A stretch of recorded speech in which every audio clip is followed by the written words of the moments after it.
The Nintendo Switch 2 has officially been revealed, and now we know pretty much everything we need to know. The release date, the specs, the games, and even the price. Is it gonna be good or not?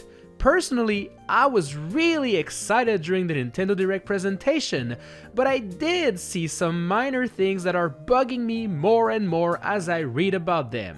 Hey, I'm Nico, and here are a couple reasons why the Switch 2 may be a big W, and also a couple reasons why it could be a big L.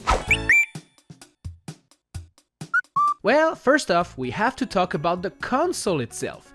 It's a bit larger compared to the OG Switch, but the thickness remains the same, meaning it's going to still be comfy to hold. The screen now features a 1080p resolution LCD screen, which is better than the 720p the original Switch had.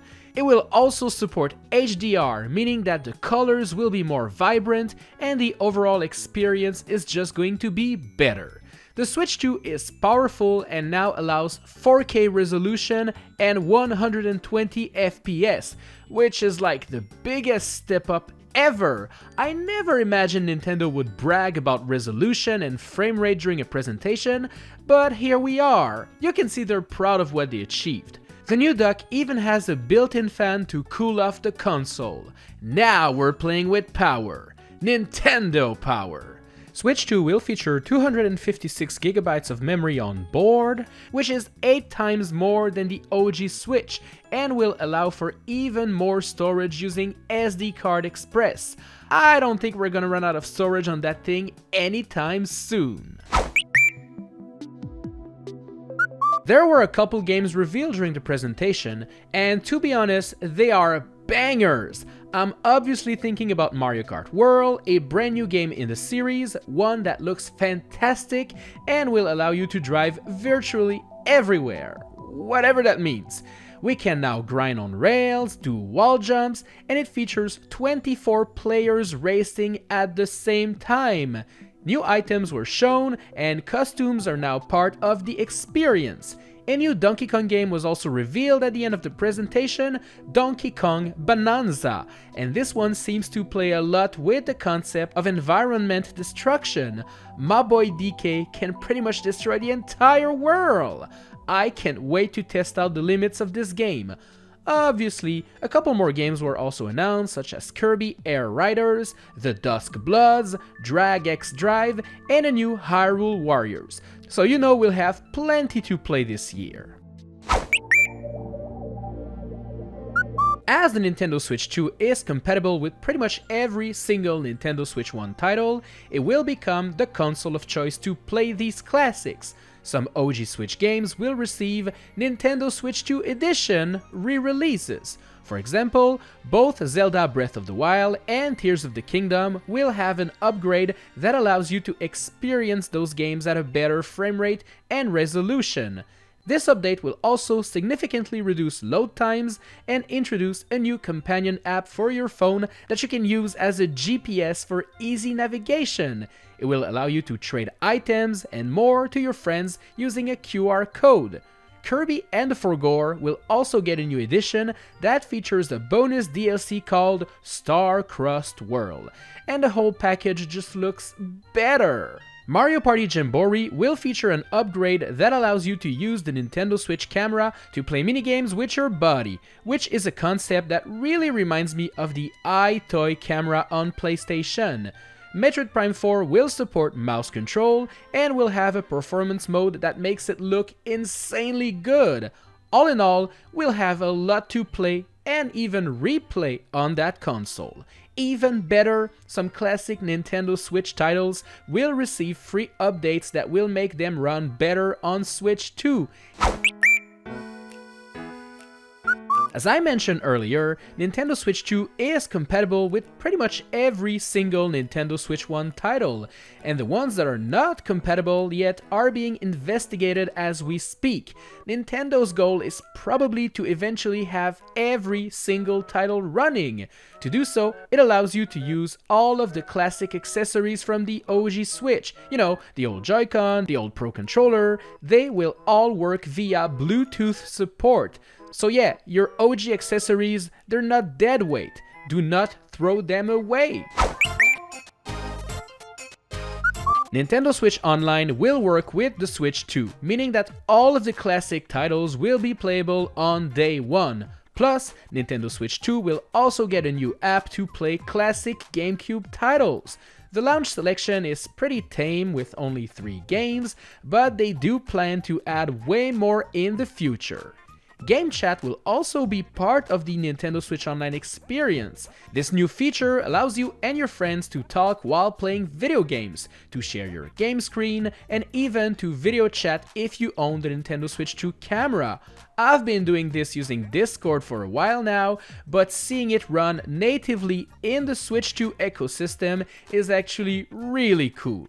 This new feature is mapped to the brand new C button, and it will be free up until March 31st of 2026, so everyone will get the chance to try it out, which I think is pretty neat. A new feature called Game Share was also shown during the presentation, and this one is completely bonkers. Basically, with the Switch 2, you can now share compatible games with friends that have a Switch 2 or a Switch 1, but don't actually own the game. Only one person needs to buy the game, and then they can share it with their friends locally, so that everyone can play together with a single copy. For Nintendo Switch 2 owners, some of these games will even be shareable online via the game chat feature, which is totally mind-blowing to think of. You can have a group of friends play a game online together with only one person that owns it. And all of this while chatting with them. How cool is that? As you can see, there's a bunch of reasons why the Switch 2 is a big win, but not all things are positive. There are some pills that are a bit difficult to swallow following the big reveal. Here's a couple. The Nintendo Direct 2 presentation was 1 hour long, and during that whole hour, there was one thing that wasn't discussed, and it wasn't even mentioned: the price. Yup, that's a bit odd not to reveal such an important aspect of a new console. And I just say, you better work some double shifts if you want to buy this thing. The Nintendo Switch 2 console will be priced at $449 for the console itself, and a pack with Mario Kart will be featured for $499. To put this into perspective, the classic OG Switch launched at $299. This is not double the price, but almost. Obviously, the economic situation is very different today, and there's inflation to consider and all of that, but still, this is a pretty expensive console. And I didn't even mention the cost of all of the accessories. The new Switch 2 Pro controller, $79.99, a Joy-Con 2, $89.99, the charging grip, $34.99, that new beautiful webcam, $49.99, another dock for your second TV, $109.99. Obviously, you don't have to buy everything I just mentioned, but if you decide to do so, well, get ready to sell one of your kidneys. And you know what? With the leftover kidney, you'll be able to afford the games. That's right, even the games are pricier this time around. Typically, a Switch 1 game retails for $59.99 with a few exceptions here and there. Now, how much will you have to spend to get Mario Kart World? $79.99. What the F? That's a $20 increase for one single game. Donkey Kong Bonanza has a $69.99 retail price, so it seems that prices may vary, but one thing's for sure, you'll be spending more for these games, and I'm not the only one that would like lower prices, that's for sure. I mean, look at the chat during the Treehouse presentation. It went on like this for the entire duration. You know how I like to collect the physical editions of my games because I like to showcase them in my office and I just think it looks good and I like it that way. Well, maybe I'll need to change that with the Nintendo Switch 2. You see, some games like Mario Kart World and DK will contain lovely red Nintendo Switch 2 cartridges, which is fine, but it was also revealed that some other games will only contain a game key. What is that? Well, basically, it is a cartridge you will insert in your Switch to prove you own the game, and then you'll be able to download it. Why? Why would I go out of my way to a game store to get a cart that will only allow me to download the game? Isn't that a bit dumb? And doesn't it kind of defeat the whole purpose?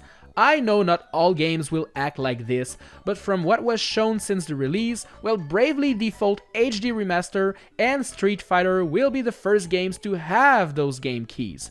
I'm not sure I really like this fake physical game feature. While the Nintendo Direct showed us a bunch of cool upcoming games, I know some people feel that there were too many old games that were shown. Zelda Breath of the Wild, Tears of the Kingdom, Kirby and the Forgore, Mario Party Jamboree, all of these games can already be played on the OG Switch. Of course, the Switch 2 version will improve them and add new stuff, but I do agree it's a bit disappointing that we're gonna have to shell out even more dollars to play older games that we probably already completed. I do have a feeling that this will only be an issue for the first few years of the Switch 2, as eventually they'll just release new games and we'll stop padding with older ones. But we'll see. There were a few gimmicks revealed during the Direct, and I'm not so sure I like them that much. I'm thinking of that new mouse control feature with the Joy-Con. Yeah, of course, it's cool to be able to use them to play PC games like Civilization 7, or even use them with first-person shooters like Metroid Prime 4, but I do feel the uses will be quite limited. They did introduce a game that specifically requires you to play using the mouse feature. It's called Drag X Drive, and it looks okay, I suppose.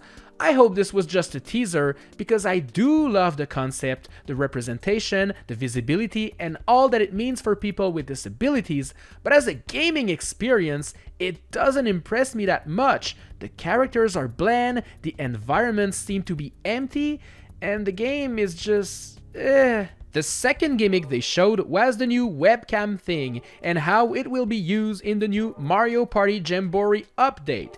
It looks goofy seeing you in-game piling up Goombas on your head, hitting a question mark block, or yelling at a car on screen to move faster. These are the types of feature that will be fun for like 15 minutes and will be used in a couple games like WarioWare and Mario Party, and that's gonna be it really, so I am not really impressed. So yeah, will the Switch 2 be a huge success, or will it suffer the fate of the Wii U? Only time will tell.